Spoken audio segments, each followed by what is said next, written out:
Before I go any further, I will give you the bios of these two esteemed gentlemen. I will start with Stefan, since the program is called Stef and Drew. Stefan began working as a licensed mortgage agent in 2017. His journey of becoming a successful mortgage agent in the industry is not an overnight success story. His father, Raymond McMillan, which is myself, is a veteran mortgage professional with over 25 years experience in the industry.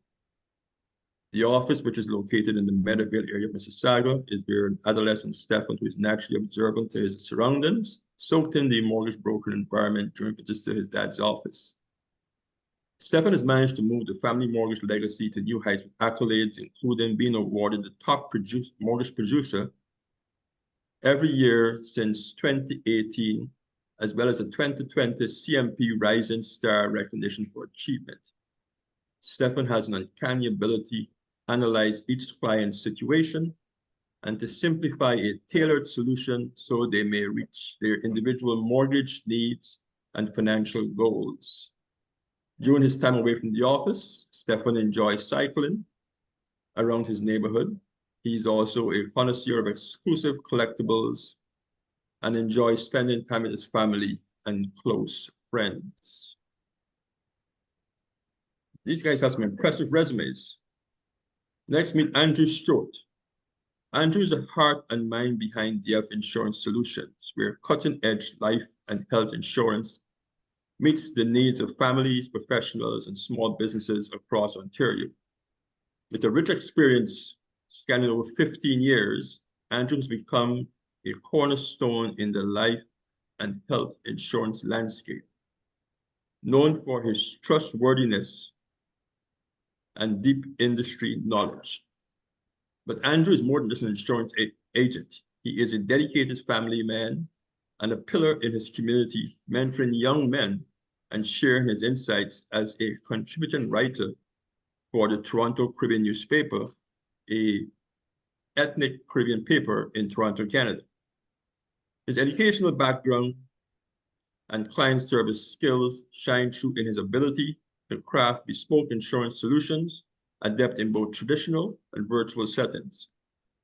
What sets Andrew apart is his understanding of life's various milestones, from buying that first home to planning for a child's education or navigating the complexities of health protection.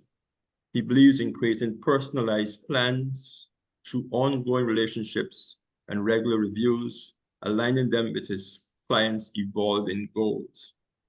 At his core, Andrew is a guide and educator committed to empowering others through knowledge. He's not just providing insurance, he's offering peace of mind and a path to a secure future. So audience, you have met our two speakers. Thank you, gentlemen. Thank you for spending the time here with us.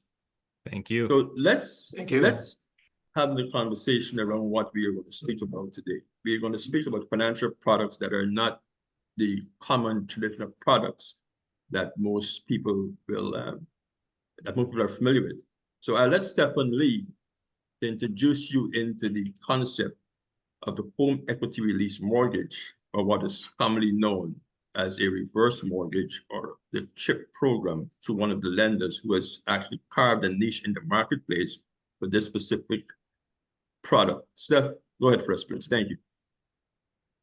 Thank you for that sweeping introduction. I'm going to soak that in for a bit. But yes, the reverse mortgage is also known as a home equity release product, and it's secured as a loan towards your home value of your property. It's also designed for Canadians over 55 and over to stay in their home. The obligation towards the home equity release that it doesn't have a monthly mortgage payment. Until you sell or move, you have to pay the loan off. So that's a reverse mortgage in a nutshell. Okay, now, given the current climate we've seen in Canada and perhaps in the US also, with rising interest rates and declining property values, How adequate or appropriate is that product in today's landscape?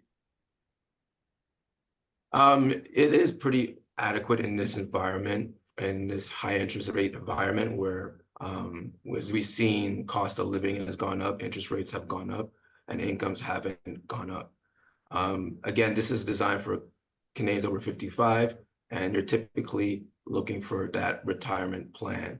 And this product allows them to take equity out of their biggest asset and use it for their supplement of their lifestyle, paying off debt, increasing their monthly cash flow, doing renovations on their home.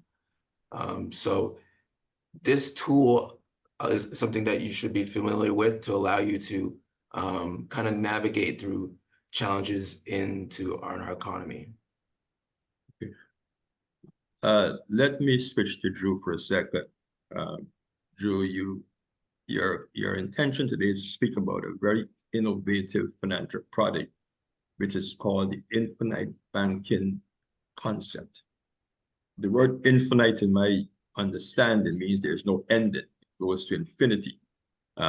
Is that true? And can you tell us a bit about the product and how it fits in to today's financial landscape, and what is the demographic who will best benefit from this specific product? Yeah, absolutely. First, I want to thank you for the introduction again, Ray. That was phenomenal.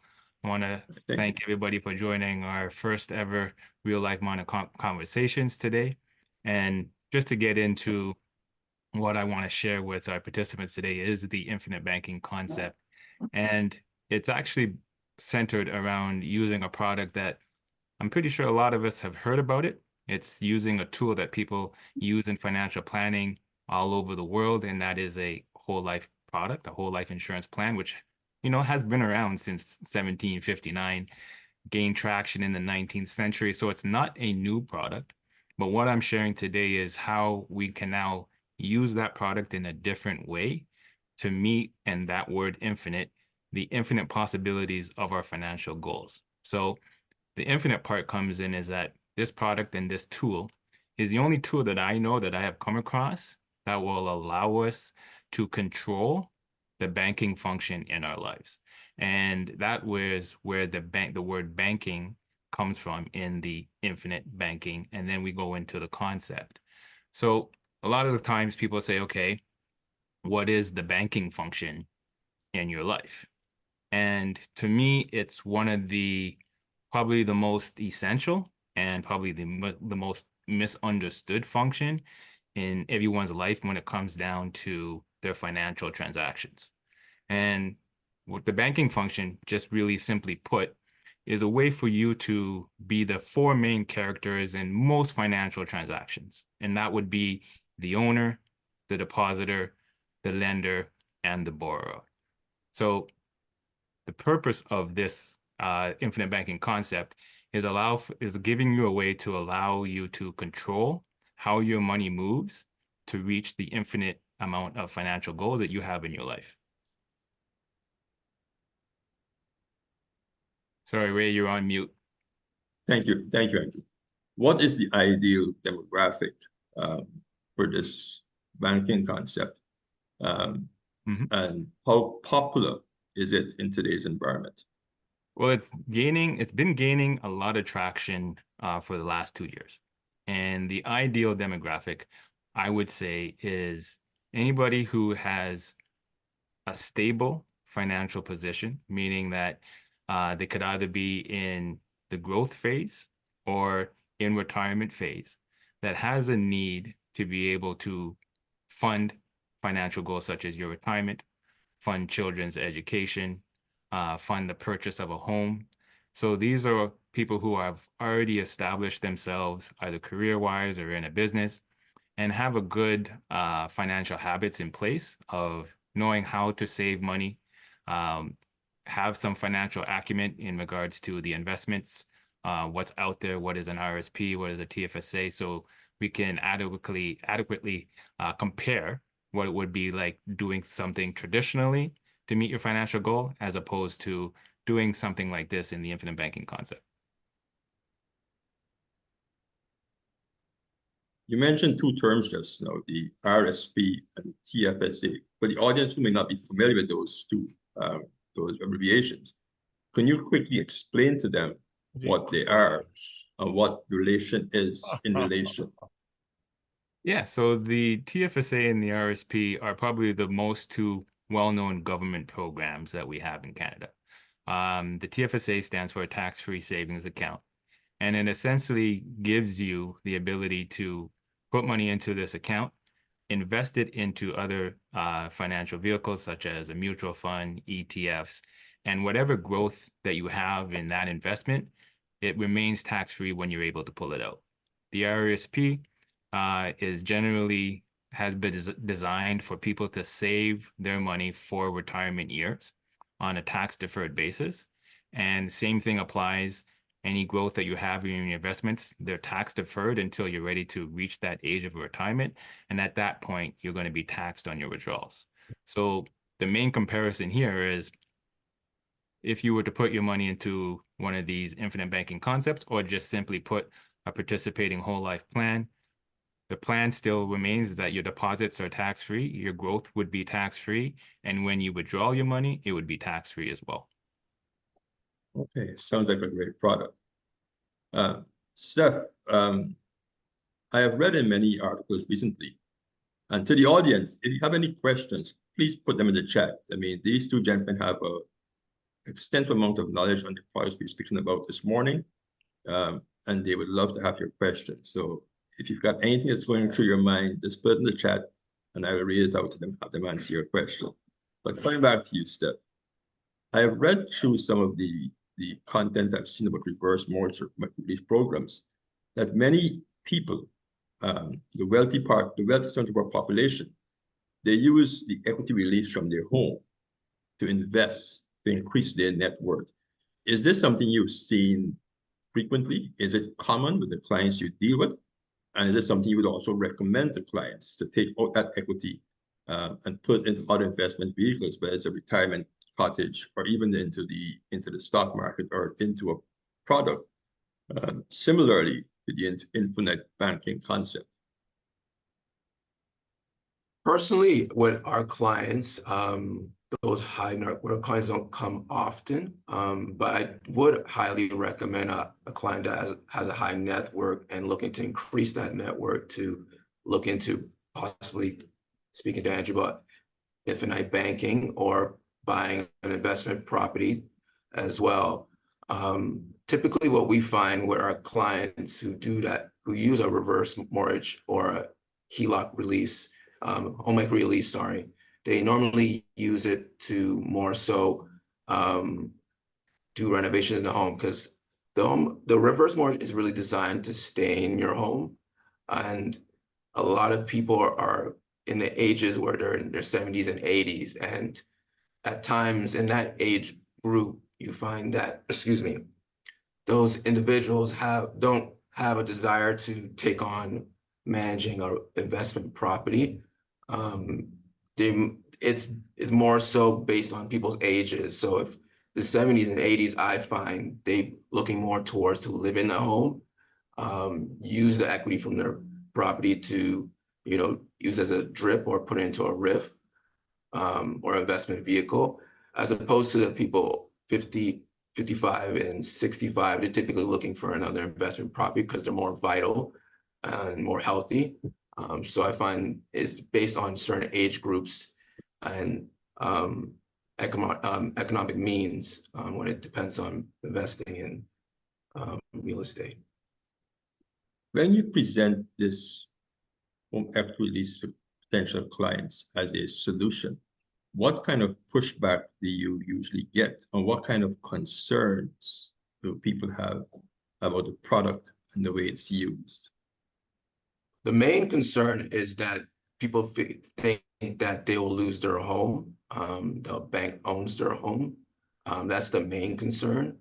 Also, the concern of if a spouse passes away, what happens to the home? Does the bank own the home? But that doesn't happen. What happens is that since both spouses are on title, they just simply ask for an updated home insurance policy showing that the spouse is no longer on the policy, unlike a traditional mortgage where if that does occur, they may want you to reapply for that mortgage again, asking for more documentation and possibly even a new appraisal to confirm the value of the property. So that's the advantage when it comes to what a reverse mortgage. So it doesn't stress the clients out when those things occur. It's a simple change of the home insurance policy. Now, over the years, there was a lot of negative press regarding reverse mortgages, mainly out of the United States of America. There are, unlike Canada, where lending and banking is very regulated, it's not as regulated in the US. And we've had some very, very tragic situations where people have had problems with that home, their asset. Is that something that can happen here? Is that common here, or is our structure totally different? I mean, what is the maximum amount an individual can borrow against their home to offset the possibility of the equity in their home being eroded, where if they live beyond 85 or 95 years old, that the lender will still not want to take their home from them because there's no equity in it anymore? Yeah, that's a great question. So one is that the banks here in Canada are federally scheduled A banks, meaning that they're federally regulated as opposed to the banks in the US. And to the point where the interest accruing, while your property value naturally is increasing as well, we find that that's why it's structured at 55% loan to value, where those cases where you don't, your interest you accrued, it doesn't over exceed the value of your property, because we are using only 55% of the property value. So there's never a case that occurred here in Canada where someone was interest accrued over their property value. You're always guaranteed equity left over, even when you sell or move. Thank you. Andrew, in terms of application, I know you sort of brushed on it earlier in our conversation. What are ideal applications for the infinite banking concept? Let's say I am close to 60 and I want to retire, and I've got an investment portfolio of $500,000.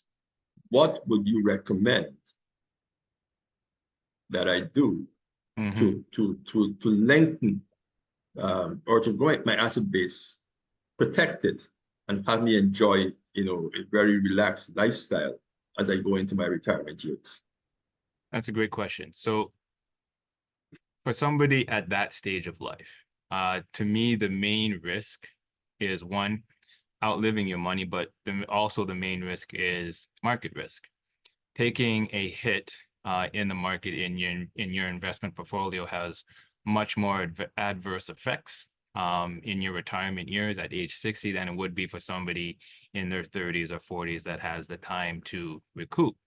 So if you have $500,000 in investments, diversification into a different asset class is probably what you're looking at, and something that's safe. Now, because it's a whole life insurance policy and is backed by an insurance company, you remove all market risk when you start investing or depositing your funds into a plan like this. The second thing is accessibility and liquidity. When you move into, say, a fixed asset, such as a house or a rental property, the money is pretty much tied up into that asset. In this particular type of product or concept, your money remains accessible to you, not at market risk, and continues to earn uninterrupted guaranteed interest and dividends. So when you're looking at an investment profile or a retirement profile of how you want to use your money, the fourth thing is taxes, which is a big one. Now, if you're able to access your money on a tax-free basis, that means you get to keep more of your money while still allowing it to grow for you for the rest of your life, uninterrupted with those guaranteed interest and dividends.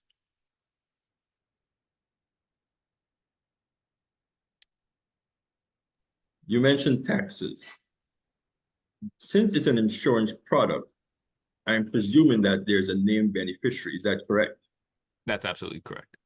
Now, is there any tax implication as the asset is transferred to those named beneficiaries? And can the beneficiary be anyone other than an immediate relative, child or grandchild? Absolutely. So the beneficiary, you reap the rewards and the benefits of a normal insurance policy. So it always will remain tax-free. So that means that if you're an individual, your beneficiary could be your children, could be your grandchildren, could be your state, could be your business. And that still remains tax-free. It'll still always flow tax-free to the next generation or to shareholders if you're a business owner in that regard. Is the product common among business owners? Tremendous. If you haven't known, in the States, business owners have used this, or wealthy people have used this type of product to store their wealth or support their business. So families such as famous wealthy families have used this. Ray Kroc of McDonald's has used this to support his business when he was in the growth phase. Walt Disney used it to save Disney Productions. So what it allows you to do is when you have this cash reserve of funds there, you're able to access it on a tax-free basis. And then it allows you to control how you repay those funds back to yourself. And this is what I was referring back to as far as the banking function. We are typically used to being the borrowers and the depositors, but we are never the owners or the banker in this situation where you are controlling how you repay yourself back, and you still have the advantages of your money never really leaving your policy because you're just borrowing it from yourself on a tax-free basis. Now, to the audience, we've seen two very different products. One is using leveraging debt to enhance your lifestyle at retirement, which is the home equity release program, the CHIP program. The other one is creating an asset that can grow tax-free, that you can access tax-free. So what we are seeing here today is that information is very, very critical in you to achieve some level of financial independence and quality of life as you retire. Stefan, I know we worked on a couple of transactions together. Do you have any stories you want to share with the audience on pushback or concern you have from those specific clients and how you dealt with them? I know there was one client who you had dealt with where it took almost a year to solidify the transaction. So you may want to share with the listeners what that particular client's concerns were, so they can get a sense of how to navigate it. Of course. I think the biggest misconception with reverse mortgages is that deciphering the information being read from a US article to a Canadian article. The products are very different and regulated very differently. And with these clients, I find that they were receiving information from the internet and also from their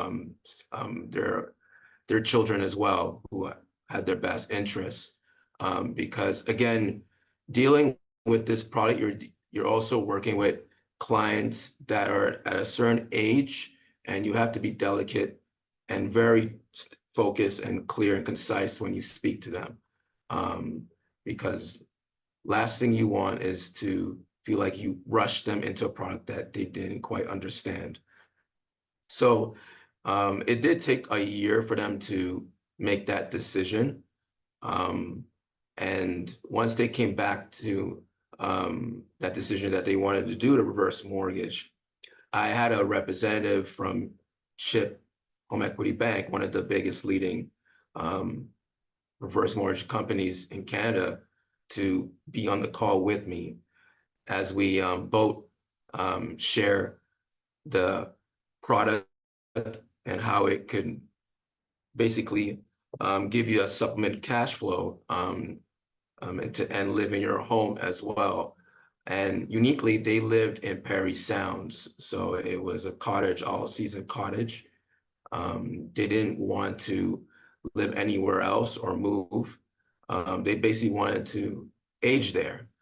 So for them, it was a no-brainer at that point. They proceeded. Sadly enough, this does occur with dealing with elderly clients. The spouse did pass away. And again, as I mentioned before, nothing had to be done, didn't have to requalify, and they didn't provide any documentation. Simply an updated home insurance policy was provided, and that was acceptable. Right, thank you. So once the spouse passed away, the nothing changed on that transaction. Did the lender send any communication, needed any updates? Did they need a copy of the death certificate? Do you know how that was handled between the client and the lender? Yes, the only thing they needed from the client is updated home insurance policy. They didn't need a death certificate. They just needed an updated insurance policy, and that was sufficient for them. We got some friends in the audience here. One of them is Dr. Vibe. Dr. Vibe does a morning show. Actually, Dr. Vibe does a couple of shows actually. But he does a morning show which I am on. I have been a guest on that show for the last probably year and a half. I do a segment every third Friday. So I'm going to plug the Dr. Vibe show. I see one of my classmates from high school also in the audience. I've known him since 1970 something, actually 75. So that's dated myself there. We went to high school together. So thank you both for taking the time to join us. Excuse the background noise. I'm doing some construction. I am currently in the Caribbean. We're trying to get the drilling done before we started the conversation, but unfortunately, so excuse us. So, Andrew, what else do you want to share with us about the infinite banking concept in terms of application? Give us some scenarios where it worked with, even we spoke with older folks getting close to retirement. But somebody who's in their 20s, we have some young listeners on. I've got my younger son and daughter also in the audience. They are, what are they, Gen Zs, millennials? I'm confused. Gen X? I don't know what they are. I know I'm a boomer. That's what I know for sure. But with the other demographics, I'm lost in time with all the different alphabets or letters that are used to describe them. So let's say we got younger people now, just out of university, or starting their own business. They're independent consultant. They don't have any pension plans, RSP portfolios. How does the in-flight banking concept work for them to grow their wealth for their futures? Well, the beautiful thing about this concept and this particular tool is that it really is, it's pretty much baked in to be with you for your whole life. So whatever future milestones you're going to go through, we're pretty much going to need money for it. And that could be a wedding, that could be buying a car, that could be starting your business, that could be funding your child's education, all the way up to funding your own retirement. So when I speak with clients and I finally show them how to properly use a whole life policy outside of just what we've always been told, which was just to bury us. Our community has been targeted for selling small whole life policies just with the concept of you just need enough to bury you. And when I'm able to show them a proper structure of, okay, this is based off of what you're able to put either monthly or annually, and how this policy will grow and stay with you for the rest of your life. I'm going to say 90% of the time, the response is, I wish I knew about this sooner, and I wish I started sooner. So for the younger people, if you're currently employed or if you're have stable income, you're self-employed, and you have a good idea of what your monthly cash flow is, and you have a good idea of what your saving capability is, then you start looking into, okay, well, what are my financial goals? And where do I want to put my money to obtain those financial goals? So just to share a story, I had a lady in her early 30s Her financial goal was to buy her first car, and she had some money set aside already. And it was really a decision of, okay, do I do the traditional route of just leasing a car, financing a car, or buying it outright? And those are really the three main ways that you could steal it, but I don't suggest you do that. But those are the three main ways that you can get your first car. And when we compared, the biggest thing is if she bought it outright, yes, you're free and clear, you have no debt. But then I pointed out to her the opportunity cost of what you gave up of that money that you saved so much. You gave it basically to another financial institution. You're not earning any money on it, it's gone. You can lease it, and then you're into payments and so on and so forth. So then when you compare it to having her money in the policy and then her using the process of just taking that money from her own bank and paying for the car and giving herself a way that she can pay herself back on her own times, not another financial institution telling her how much to pay, when to pay, and what the interest rate is going to be. She didn't have to worry about that. So if we just use the concept of paying herself on a monthly basis back to herself, she would have recouped all the money that she would have normally paid for that car back into her own bank. So that's just one way of how you can use the process to recoup the money that you pay for every car that you're going to buy in your life. But outside of that, you can use it for pretty much any financial goal that you need to finance. Perfect. Yeah, I always tell people one of the hardest things to do is to save the money that you used to pay for a car loan. And I'm guilty of that myself. You know, we pay these car loans for 3, 4, or 5 years, $500 a month. And then once you finish making that car payment, that extra money that you were spending seems to disappear into thin air.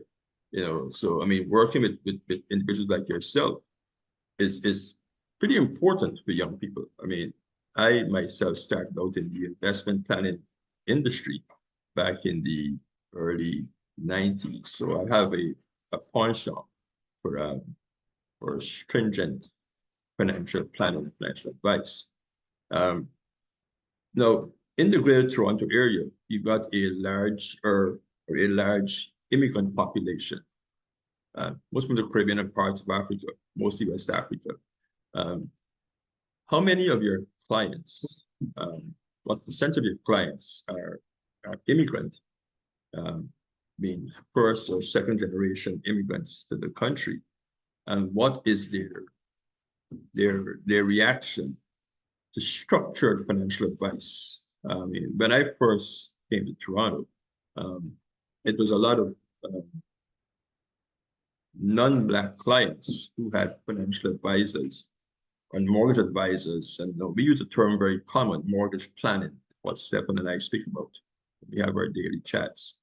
So what percentage of our people you see today are of a Caribbean background or Afro background, and how open-minded are they to these financial concepts, which are not very straightforward? I mean, there's some degree of complexity to the both things that you gentlemen speak about. Now let Stefan go first. Yeah, our database is largely African and Caribbean. More than half of our database is. So the hindrance with that I find with our Afro and African clients is that there's a certain lack of understanding of the product, where they feel like it's some type of catch towards it. It's too good to be true. But recently I find that having a lot of clients that from that background are being more open-minded towards it. And it has to do with the history of our health as well. I know this is also a financial conversation, but we have to include that there's a health component towards it as well we have to be considerate of. And there's no shocking information that our backgrounds have a lot of health issues. So recently I had a client that came to me, and she has cancer. and she's a PSW, and she doesn't wish to continue to work after her treatment. So right away, I felt the framework for reverse mortgages was more prone for her. I did the cross comparison of her current mortgage payment towards having a reverse mortgage, and she saw the difference between how much she's paying monthly as opposed to not having a mortgage payment with a reverse mortgage, which will increase her cash flow and also take out some lump sum of money for her to start building her retirement plan, and also not be overwhelmed with the post recovery of her treatment. So I find that our background, our Black and database is coming across more often to learn more about the home equity release plan, where it can be a tool for even home care, healthcare, sorry, where as we know, healthcare is also very expensive, and using your equity tax-free can be beneficial to get personal healthcare in your home. So that's everything. Right. Thanks, Stefan. What has been your experience, Andrew? Similar to Stefan, I made a conscious decision to, when I got into the industry as an advisor, was I wanted to make a difference in our community.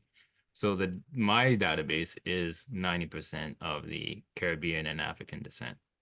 And anytime I'm able to sit across either in person or on Zoom and have a chance to educate first, is what I thoroughly enjoy. And I'm finding that most people, when they hear these things, there is a very openness to wanting to learn more, because they understand that the status quo of either what they've been doing or they want to improve needs to change. So the information is out there. There isn't anything that me or Stefan are probably going to say here today that can't be researched and found out on Google or ChatGPT and read. But I think what's most important is that they see somebody sitting across from them that looks like them, that they can relate to, that they can trust. So when we're able to take that a step further and just not educate, but implement, and then they can see down the years of how it has improved their financial position, then it's worth it. Oh yeah, I mean, that's definitely a positive, and I like the way you both addressed it.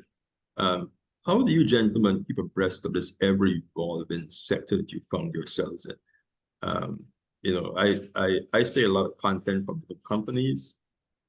There's a myriad of providers for products that you give your clients. I mean, today we're talking about the home equity release program and the infinite banking concept. So how do you keep abreast in terms of the legislative changes, both at the federal and provincial level, to ensure that your clients are getting the best service from it?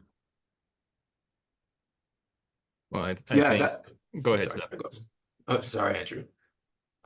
Yes, I think that's highly important to keep abreast to the constant changes. As our mortgage industry, there's always a constant flow of changes happening.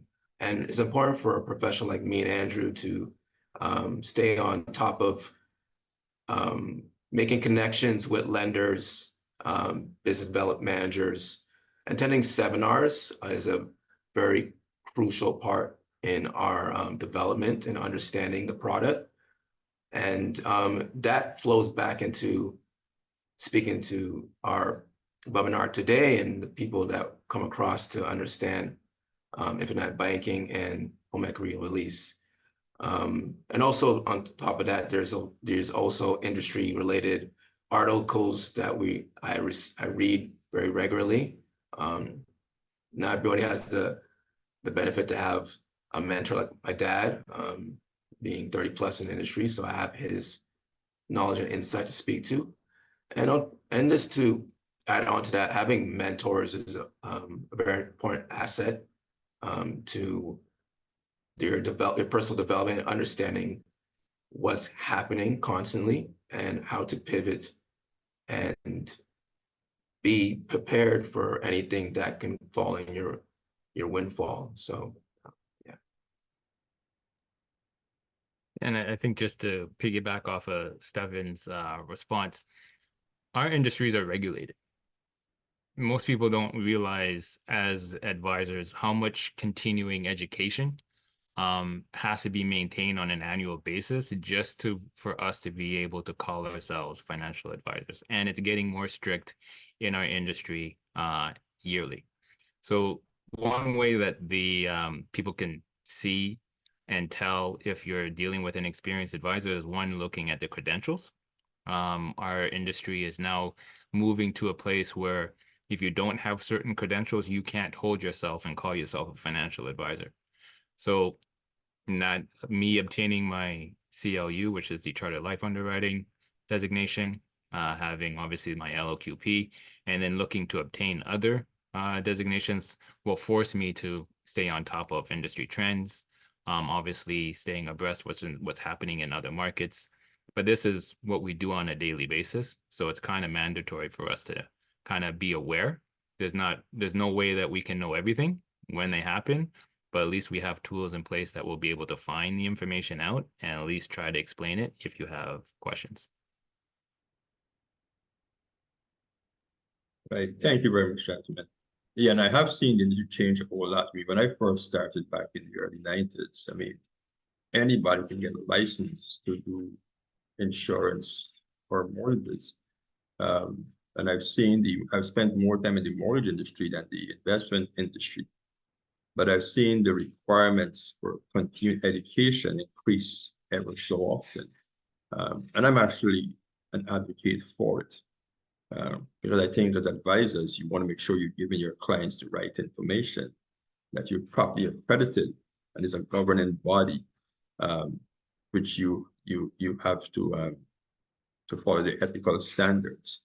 Particularly the products, the reverse mortgage. I mean, we've seen, a lot of interesting stories. Elderly folks who have had their homes transferred by caregivers and that sort of stuff, had their assets transferred. We don't have much time left. We've got about 2 minutes left. I want you to tell the audience how they can get in touch with you. Whether you've got, if you meet in person or virtually, office, website, that sort of stuff.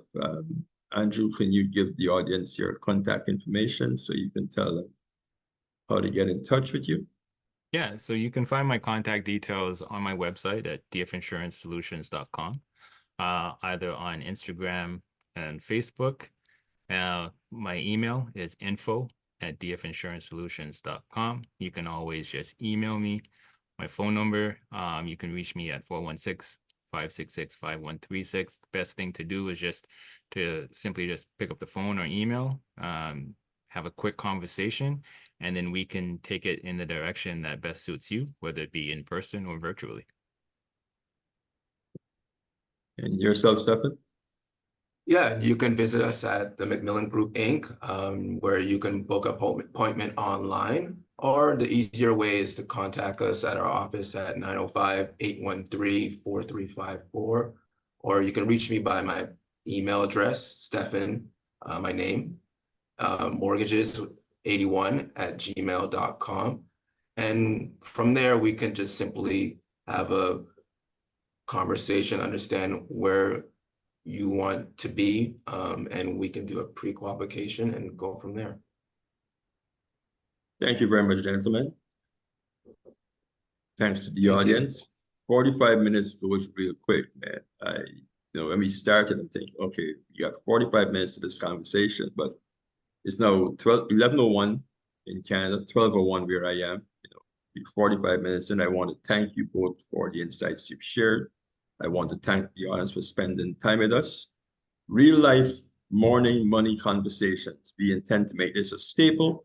where we share the insights from the insurance investment industry and the mortgage industry for those who want to take their financial life to the next level.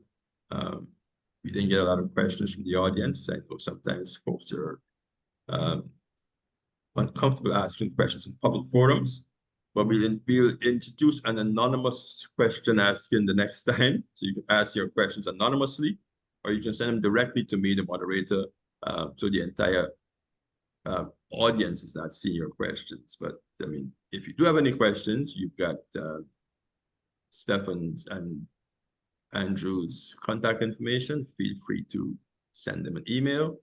And thank you very much. Looking forward to seeing you guys all in February as we do our second episode of Real Life Morning Money Conversations with Stef and Drew. Thanks a lot. Thank you, everyone, for attending. Appreciate it. Thank you. It's been a pleasure.